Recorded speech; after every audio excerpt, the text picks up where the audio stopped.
আসসালামু আলাইকুম, ICT Faisal channel পক্ষ থেকে স্বাগতম। তো আমি একটা সাইট দেখাইছিলাম svg2vector.com। তো এইটা এখন পেইড হয়ে গেছে, যার ফলে ফ্রিতে কিন্তু ওইটা দিয়ে আর দু একবার করার পরেই একদমই আর করতে পারবেন না svg to XML A convert. তো দুইটা ওয়ে দেখাবো যে আপনারা কিভাবে অ্যান্ড্রয়েড স্টুডিও দিয়ে এসভিজি ইমেজ থেকে XML এ কনভার্ট করতে পারেন। আরেকটা দেখাবো, আরেকটা ফ্রি ওয়েবসাইট আছে সেটা দিয়ে। তো আমি দেখাচ্ছি। তো এইখানে দেখতে পাচ্ছেন সাইটটা। তো এই সাইটটা inloop.github.io svg to android। তো এটাতে ড্র্যাগ এন্ড ড্রপ করতে হবে, যেমন একটা এসভিজি ইমেজ এটার উপর এনে ছেড়ে দিতে হবে, তাহলে কনভার্ট হয়ে এইখানে দিয়ে দেয়।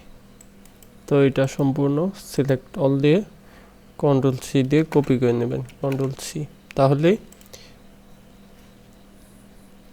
এসভিজি থেকে XML চলে আসবে।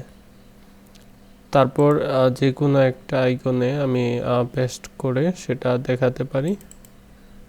যেমন এইখানে একটা ক্যামেরা আইকন আছে, এটুকু রিমুভ করে যদি আমি সেইটুকু পেস্ট করে দিই, তাহলে দেখতে পাচ্ছেন এখানে আইকনটা চলে আসছে। আমরা এখান থেকে ইজিলি ব্যাকগ্রাউন্ড বা কালার চেঞ্জ করতে পারতেছি।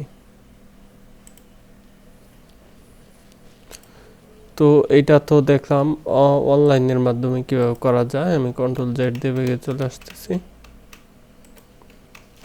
ক্যামেরায় থাক, ক্যামেরাটা দরকার। ওকে, এখন আমরা দেখব অ্যান্ড্রয়েড স্টুডিও দিয়ে কিভাবে এসভিজি থেকে XML এ কনভার্ট করা যায়। তার জন্য আমরা এখানে রিসোর্স ক্লিক করে নিউ ব্যাক টু অ্যাসেট চলে যাব। তারপর সাধারণত এরকম থাকে, আপনারা লোকাল ফাইল এসভিজি বা পিএসডি যে কোনো ফরম্যাট হতে পারে, এসভিজি বা পিএসডি থেকে সিলেক্ট করে দিতে হবে যে এসভিজিটা আপনারা XML এ নিতে চান। ওকে দিবেন। দেন আপনারা এখানে একটা সাইজ আরও চাইলে বাড়িয়েও দিতে পারেন, কমিয়েও দিতে পারেন, এটা এনাবল করে দিতে পারেন।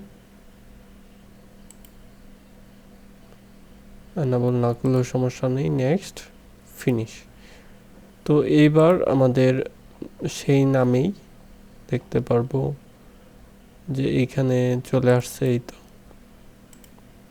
এখন এটার ব্যাকগ্রাউন্ডও এখান থেকে ইচ্ছে মতো আপনারা ইজিলি চেঞ্জ করতে পারবেন, কালার চেঞ্জ করতে পারবেন। তো আমরা এভাবে যে কোনো এসভিজি ইমেজকে XML করে নিতে পারি, যার ফলে আমরা সেটার কালার কিন্তু আমরা ইচ্ছে মতো মডিফাই করতে পারবো।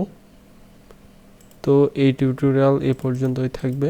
নেক্সট টিউটোরিয়ালগুলো দেখার আমন্ত্রণ রইল। আল্লাহ হাফেজ।